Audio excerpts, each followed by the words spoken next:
Alors, je suis Christine Janin, je suis médecin. J'ai créé l'association et je dirige depuis 25 ans À chacun son Everest. J'ai réalisé quelques exploits dans ma vie. J'ai été la première femme française au sommet de l'Everest, c'était le 5 octobre 1990.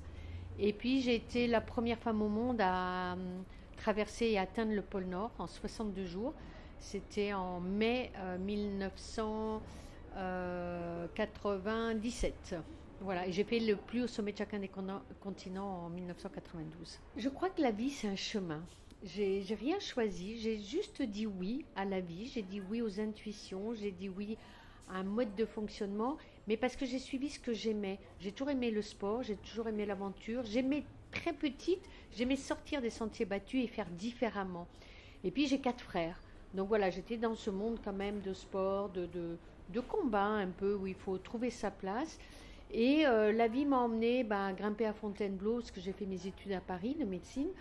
Et puis après de là, avec des copains, on m'a proposé un jour de partir comme médecin d'une expédition. J'avais 24 ans, à 8000 mètres. J'ai dit oui. Je ne connaissais pas la médecine, j'avais pas fait le Mont Blanc. Et ce oui a changé ma vie. Donc dans la vie, ça a été osé, c'est des rencontres. J'ai rien choisi, mais j'ai tout accepté, on va dire. Alors à chacun son Everest, je l'ai créé aussi par hasard. Je n'ai jamais voulu faire une association. Pendant que je faisais les Seven Summits, le plus haut sommet de chacun des continents, on m'a demandé d'aller à l'hôpital raconter mes voyages aux enfants malades. Et là, tout spontanément, bien sûr, j'ai dit oui. Et tout spontanément, après, j'ai eu envie d'aller un peu plus loin. Et on s'est proposé avec le professeur Baruchel, qui est le chef du service de Robert Debré, d'enfants cancéreux, du service d'hémato-pédiatrique, de les emmener un peu plus loin et de proposer des séjours. À l'époque, ça ne se faisait pas. Donc j'ai osé faire quelque chose que, voilà, un peu par intuition. Et ça fait 25 ans, donc j'accompagne des enfants pendant une semaine, je les emmène à Chamonix, ils ont eu un cancer, et je leur propose de retrouver leur image d'eux-mêmes, de retrouver la confiance, de partager avec d'autres, et tout d'un coup se dire qu'ils ne sont pas que des enfants malades, mais qu'ils sont aussi des champions, parce qu'ils ont fait un Everest, qui est cette maladie, ce cancer, et qu'il faut changer le regard qu'ils ont de cette maladie et d'eux-mêmes, et les aider à redescendre de leur sommet, à redescendre de ce cancer et à vivre avec, mais libre, fier et heureux.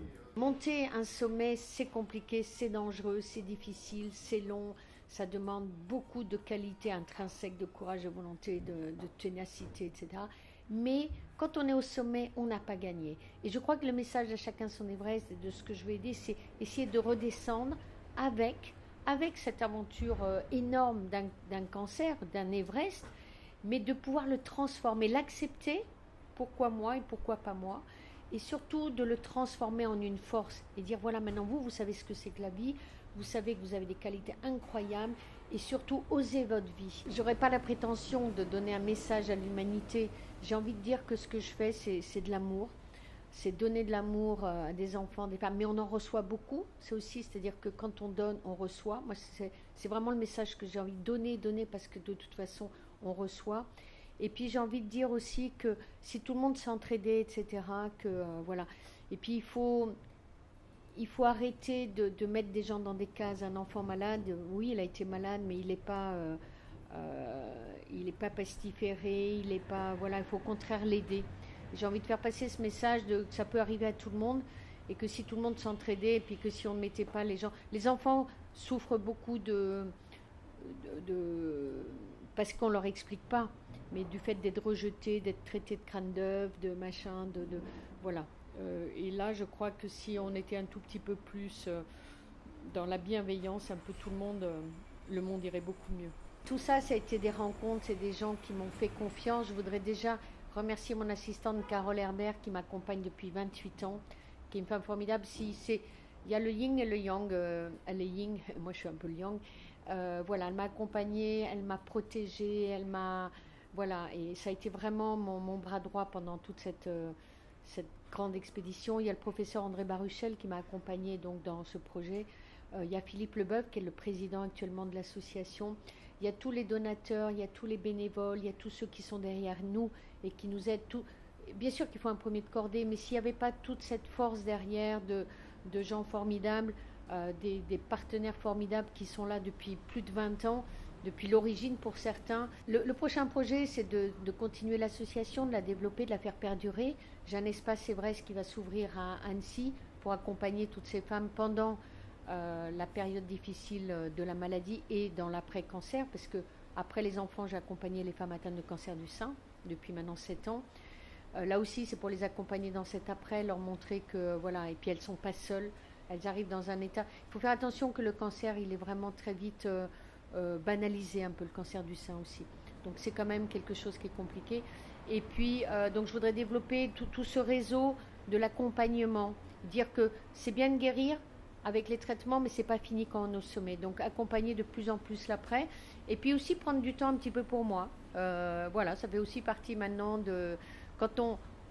Pour accompagner les autres, il faut aussi bien s'accompagner. Donc je crois qu'il faut que je mette en pratique ce que je prêche au quotidien, ce qui n'est pas toujours facile. Et puis il y a aussi une autre mission que j'ai créée parce que ça fait partie de ma vie. C'est qu'après le tremblement de terre au Népal, il y a 4 ans, j'ai créé Bikram Solidarité Népal. Parce que j'ai un guide, Bikram, qui était venu 2 ans chez nous accompagner les enfants, les femmes, qui parle très bien français, qui était désespéré quand il est retourné au Népal de voir son pays encore effondré.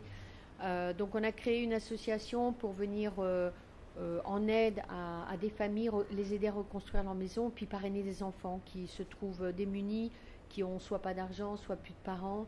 Voilà, donc on parraine de manière, j'allais dire, discrète et un peu, voilà, une petite association.